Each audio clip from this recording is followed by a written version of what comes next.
Hello and welcome to Titanic Honour and Glory. I'm just going to take a quick look at the demo of this game, which is currently in development. This is a free demo available on the website of the project. So what's Titanic Honour and Glory? Well, it's kind of a first-person adventure mystery set on board the Titanic on its fateful maiden voyage in 1912. And this kind of really interested me as soon as I saw it. It reminds me a little bit of the Titanic Adventure Out of Time adventure game from the 90s, and also the Starship Titanic adventure game by Douglas Adams, which was also novelised by Monty Python's Terry Jones. So this is first and foremost an historically accurate recreation of the entire of the Titanic, as well as the port of Southampton in the Edwardian era, and it looks like the developers are really sort of putting a lot of effort into the historical focus of this, which is what has interested me so much. They have employed as part of their team a number of naval historians, experts on the Titanic disaster and on the era in general, a lot of sort of maritime experts and that kind of thing, just to make sure that every little detail is as close to reality as possible. And the game is running on Unreal Engine 4, and it really makes incredibly good use of this technology. And I'm not going to use things like words like photorealistic, because obviously you give it a few years, this game is going to be, well, there'll be better games out there, won't there? That's just the way the technology moves. But it is incredibly detailed, and I mean, we'll dive in and have a look. Now, this demo does not reflect the gameplay of the finished product, or as intended, which is going to be a sort of murder mystery story starring a fictional character, but with all of the other characters on board the Titanic as their real passengers from the time. So a lot of real faces that we know quite a lot about from historical records, and there are some really remarkable things that they've done with their historical knowledge here, which I think is incredibly impressive. What this demo is just a vertical slice of part of the Titanic, and this is going to be a separate game mode in the finished product, which is what's known as tour mode, where you can just walk around the Titanic and just converse with the passengers and see everything as it would have been seen through the eyes of a passenger in 1912. And it's such a cool idea and really kind of creepy. I mean, it says here, press T to enter black and white mode, and it just pops this filter over it with this kind of sepia grain to it, and it just looks like it's so sort of bizarre and slightly unnerving. And we can get out of that again. But there are these sort of information boxes which pop up around various parts of the ship. There isn't really much to see at this point. As I say, this is just a free prototype which you can download from the website, and I will put a link to that in the description of this video. But let's just have a look around and see what we can see here. Welcome to the demo tour. Press Shift and I to hide info boxes. Press I to show info boxes. Press T to enter black and white mode. Press Shift and T to exit black and white mode. If you enjoy this demo, please support us on Indiegogo and help us complete the ship and the game. And since this campaign ran in, well, over a year ago now, the development has advanced to the point where they actually have probably around about the majority of the ship fully modelled now, and so they're making very good progress on the project. And so this is a vertical slice of a very famous part of the Titanic, obviously including here the famous Grand Staircase. This way to C, B, A and boat decks. Locations near the Grand Staircase on the decks above include the Inquiry Office, First Class Lounge, Reading and Writing Room, Gymnasium and Marconi Wireless Room. So I don't know how well you'll be able to see it on YouTube, but the graphics are incredibly well rendered. The textures are amazingly detailed, this wood grain, very high poly models, incredible sort of light filters on this crystal light shade here. This painting, you can see the reflections of the scenery behind it reflected in the glass pane, and it just looks so realistic and so immersive. And another painting here. French tapestry woven by Aubusson for the White Star Line based on the Chasse de Guise series. So there are just these little info boxes, as I said, which show you the different sort of facets of one section of this ship, and giving a vertical slice is quite a nice idea because it shows you obviously the sort of class divide and that kind of thing. This way to the first class dining saloon. Meal service in the first class dining saloon was included in the price of a first class ticket. Sunday mornings the room would be used for religious services. The saloon was being set for breakfast during the iceberg collision. We can't go in there unfortunately in this demo, but we can go into dining room lower down, which is for a lower class of passenger. And again, very, very nice texture work here. They're working from original design documents and blueprints, draftsman's drawings, and of course photographs of the interior of the Titanic and its sister ships on the White Star Line, the Britannic and the Olympic, to make sure everything is absolutely in proportion, in the correct sort of design, all the right colour schemes and everything. You see these sort of Persian influenced carpets and things which were very popular in the Edwardian era, and it's just an amazing achievement, even this small amount of it. Through these doors first class passengers boarded the Titanic at Southampton. These doors were ordered opened by Second Officer Lightoller during the sinking with the intention of loading lifeboats through them.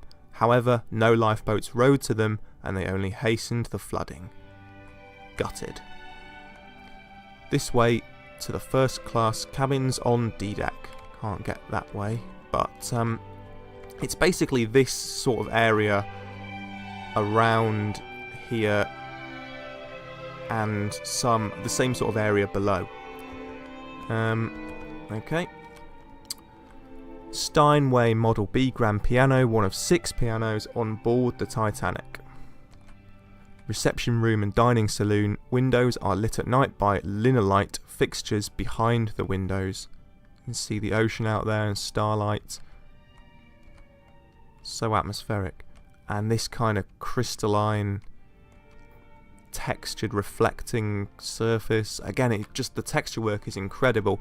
I remember, like, for example, comparing this to the first Bioshock, which is obviously Art Deco style rather than Nouveau, which this is, but comparable sort of panelled walls and crystal lighting and that kind of thing. And that was back in 2007, best part of a decade ago.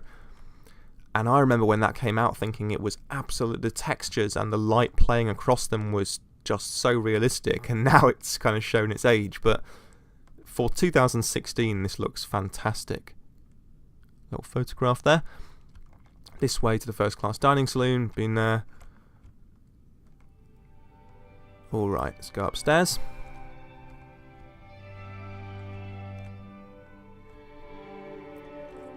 If you want to explore the areas above and experience the voyage and sinking, please visit us on Indiegogo and donate to help make it a reality. Yes, indeed. I'm invested in this project. The guys really look like they know what they're doing, and I'm not particularly eager to throw my money at all kinds of crowdfunded projects, but this one is just me having sort of history as my passion and all that, so this is the kind of thing that I really like. It's sort of it's a very much living history kind of project, using the advancement of technology to do something like take us back in time really appeals to me. Okay, so we can't go up the grand staircase, but we can go down it. Or rather down here.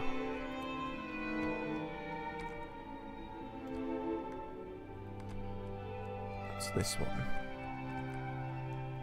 Nice landscape. Again, you can see the reflections in the glass and in the wood panelling is so amazing. Really liking that. In out there. D-deck reception room. In this room, first-class passengers would meet before entering the dining saloon for dinner. After dinner, tea and light fare would be served as the orchestra played tunes of the day, and you can hear some of that being played. Again, even the music that's playing is in this area is accurate to, you know, we've seen the sort of sheet music collections from the Titanic, from the White Star Line. We know exactly what music was being played by the musicians on the ship. It's just really haunting to have it all set out in this way, and obviously this game isn't just about the story mode, which revolves around a fictional character. It's about all the other characters who are real people, and, you know, if you compare it to, for example, James Cameron's Titanic film, which is more about the characters that he created rather than the actual disaster itself, and I much prefer it this way around.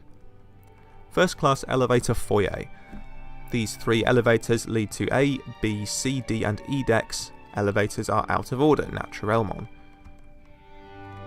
Okay. Through these doors, passengers from the tenders at Cherbourg and Queenstown would board the Titanic. Others would disembark at these locations. The first-class Cherbourg tender Nomadic is the last remaining ship built for the White Star Line and is currently preserved in Belfast, Northern Ireland. I have been to see the Nomadic in Belfast. It's not exactly like the Titanic. It's about 20% of the size. It's more of like it's a transport ship to transport people from ports out to large ships like the Titanic. But it is from the same era and done in the same style. If you are interested in the Titanic, Belfast is the place to go. It was obviously built there in Harland and Wolff shipyard, which you can visit. And not far from Harland and Wolff, they have a Titanic museum with a full-scale recreation of the grand staircase that you can walk up and things like that. And obviously you can go and see the Nomadic, which is moored outside. Very, very creepy stuff. Electrical distribution panel. Panels like this and others around the ship control the flow of electricity to lighting and other circuits. Shock risk, do not touch. Well, we're going to have to touch it, aren't we? No. Okay. Alright, I think we're just about done with D-Deck, or rather the part of D-Deck that we can see. Let's move downstairs to E-Deck. Grand Staircase E-Deck. This way to the first class cabins on E-Deck and the Scotland Road. Further down are the bath facilities. Locations in this direction include alternate first and second class cabins and the second class staircases. Now this is going towards the passenger cabins. This is first class accommodation, so not sort of steerage class like in lower down, but what's really cool about this and what really struck me coming down this corridor is that they've looked at things like the ticketing records from the White Star Line, and they've actually ascertained who was staying in each room. Crew cabin, lady clerk and restaurant cashier. And unless there is no current record that we know of who was staying in the room, in which case it says occupant uncertain like that, we can actually find out from this game who was staying in which cabin, which is, here we go, you see, E26, Laura Mabel Francacelli, secretary to Lady Duff Gordon. Locations in this direction include the mail room and first class squash court. Pauline Gibson and Dorothy Winifred, Edward Calderhead and Spencer Silverthorne, John Flynn and James McGough, Margaret Brown, the unsinkable Molly Brown, of course we remember her from James Cameron's Titanic film, very, very well known passenger on board the Titanic, and this is the actual cabin that she stayed in. Amazing, really is. WT door deck plate. Intriguing. First class squash court, we can't go in there. More out of order elevators on E deck. Okay. Through here. This is The Scotland Road, named after a street in Liverpool where many crew of the early White Star Line ships lived. Scotland Road is the main access passage for crew and third-class passengers. It ran the length of the ship along the port side, although what is featured in this demo is only a short section near the middle of the ship. So now we're getting more down into the guts of the ship. We can see these sort of exposed pipes, more crude electrical lanterns, and steam coming out of the vents and stuff. Like, again, so realistic, all this machinery, brass fittings. There's a fire hose there, I guess. It's a boiler room 4, saloon waiters, crew stairs. We can't go in any of these doors in this demo, but of course we'll be able to go everywhere in the full ship. More saloon waiters. Ash place, a room used to handle ash from the boiler rooms while in port. Crew berths. This way to Scotland Road aft, third class aft, and the turbine and reciprocating engine rooms. Be very cool to be able to go down and see that. Again, even this info board is reflected in the panelling on the walls. So cool, man. Loving it. Again, just a little taste. We can just glimpse around the corner there and see what's coming next. Let's just quickly run them back up to the other end and see what we can find. Steward's lavatory. Crew berths. Second class stewards. Second class stewards. Drying room. Can't go in there. I think that's it. Scotland Road forward and third class forward. Once again, have to support the campaign if you want to explore those parts. Quickly run back down to this stairwell down here. And we can get a little bit further down. Third class dining saloon F deck. This room is where third-class passengers, primarily single men or men travelling in groups, would dine. As a safety precaution, single men were segregated from families, women and children and were quartered in the forward section of the ship. So, yeah, in case they were all pissed or something. Again, it's so amazing. If you look at the detail, there's like food laid out on all the tables. Historically accurate cutlery sets and crockery. Even the same food that they would have been served in this dining room is all here. And, you know, the White Star Line adverts, posters on the walls and the prints. The Red Star Line there. Really is a pretty amazing achievement. 1900 passenger sailings. You can see from on board the steamer New England from Queenstown bound for Boston. Amazing, just these little insights.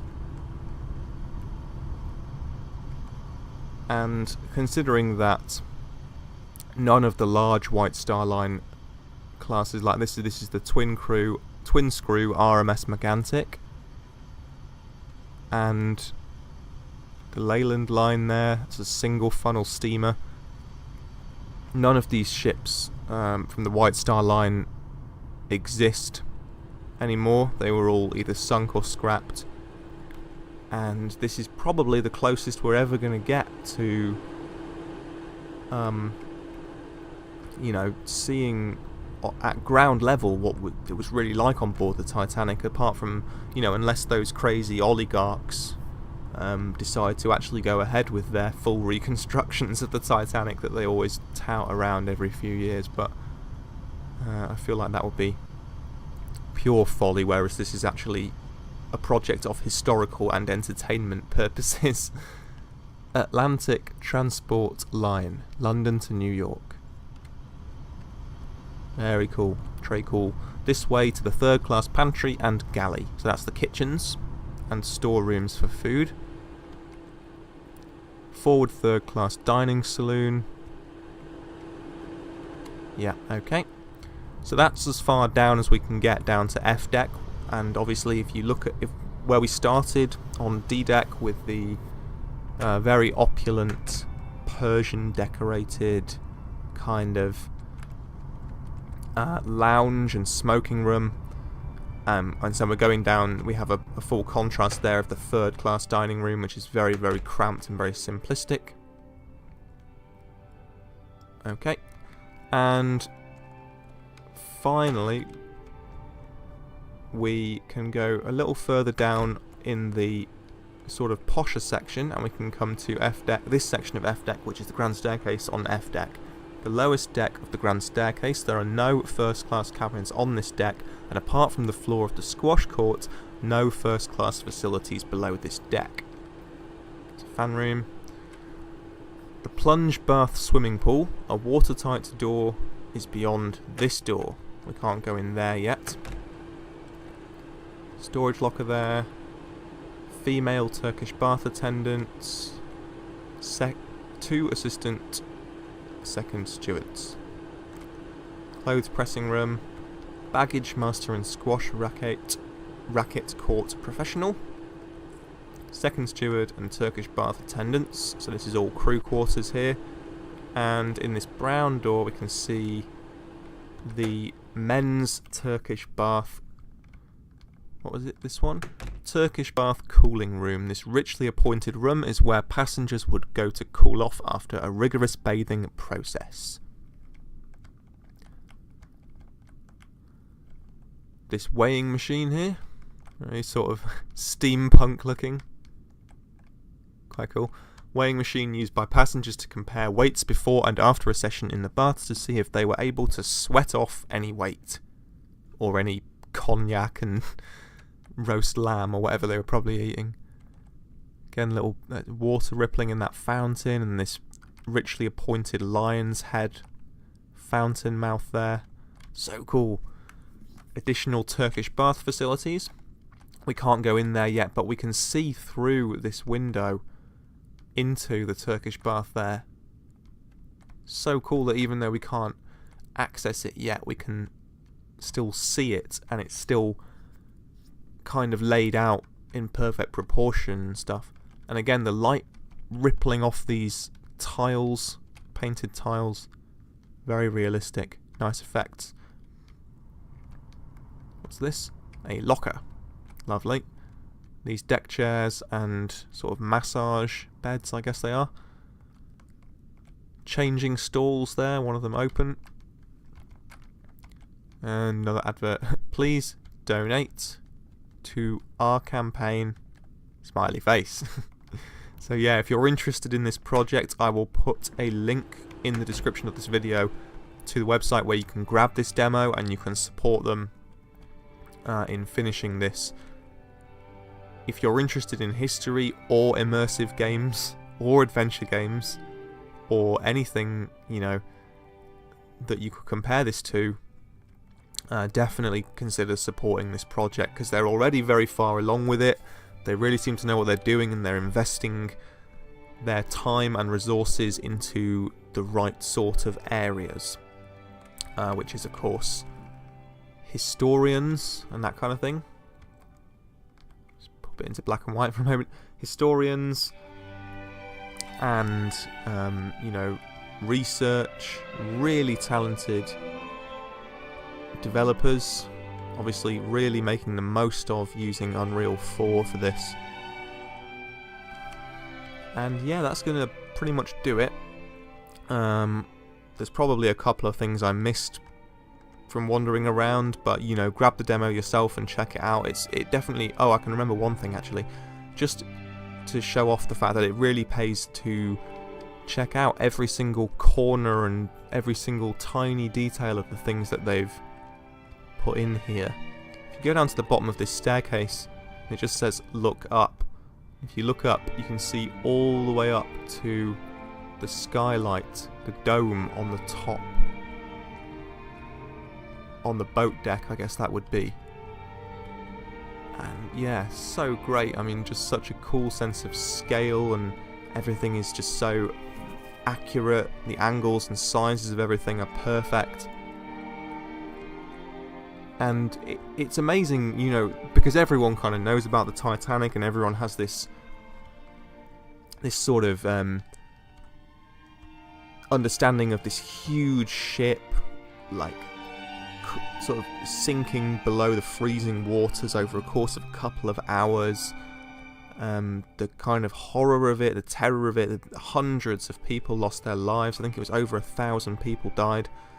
Really a terrible, terrible story. The worst maritime peacetime tragedy of all time. But what people don't necessarily know much about, or know enough about, is the ground level reality of it, which is what this project is really kind of trying to highlight. You know, just the fact that you can see the detail of these wicker chairs that people sat on when they were having a cigar and waiting for dinner. It's amazing. It really is a fascinating thing. And to be able to use video game technology to invest people's interest in the history of this sort of thing is a very neat idea and really appeals to me. So anyway, I guess I'm going to end the video here. Definitely check out the website for this game if you have the time or interest. It's a project which is quite a good way into development and shaping up very nicely, and regular updates on the website as to how it's all coming along. And when more of this becomes available, you can definitely expect more videos from me. And that is going to do it for today. Thank you for watching Titanic, Honour and Glory, and I will see you in the next video. Take care and goodbye.